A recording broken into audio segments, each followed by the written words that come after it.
ప్రారంభోత్సవ గడువు సమీపిస్తున్న నేపథ్యంలో నిర్మాణ పనులు వేగం పుంజుకున్నాయి. 3 షిఫ్టుల్లో పనులు కొనసాగుతున్నాయి. ప్రారంభోత్సవ కార్యక్రమానికి ప్రధానమంత్రి నరేంద్ర మోదీ సహా 4,000 మంది ప్రముఖులు హాజరు కానున్నారు. అయోధ్య జిల్లా అధికార యంత్రాంగం దీనిపై రోజు సమీక్షా సమావేశం నిర్వహిస్తోంది.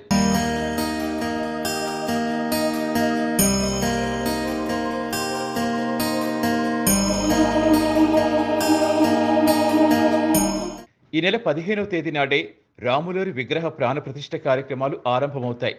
ప్రపంచంలోనే అతిపెద్ద ఉత్సవంగా దీన్ని జరిపేందుకు శ్రీరామ జన్మభూమి తీర్థక్షేత్ర ట్రస్ట్ ఏర్పాట్లు చేస్తోంది. ఇప్పటికే ఆహ్వాన పత్రికలు పంపించింది. అయోధ్యలో ప్రతి ఇంటికి రామాలయ ప్రారంభోత్సవ ఆహ్వాన పత్రికలు అందాయి.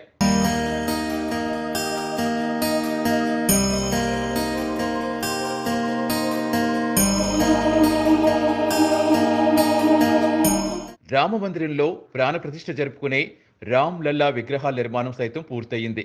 శ్రీ ఆంజనేయ, లక్ష్మణ సమేత సీతారామచంద్రుల వారి విగ్రహాలవి.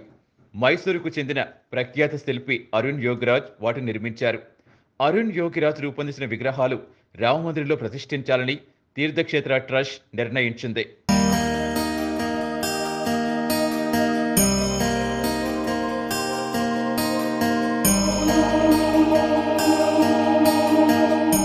ఆ విగ్రహ ఫోటోలు కేంద్ర మంత్రి ప్రహ్లాద్ జోషి, కర్ణాటక మాజీ ముఖ్యమంత్రి బిఎస్ యడియూరప్ప తమ అధికారిక ఎక్స్ అకౌంట్లో పోస్ట్ చేశారు.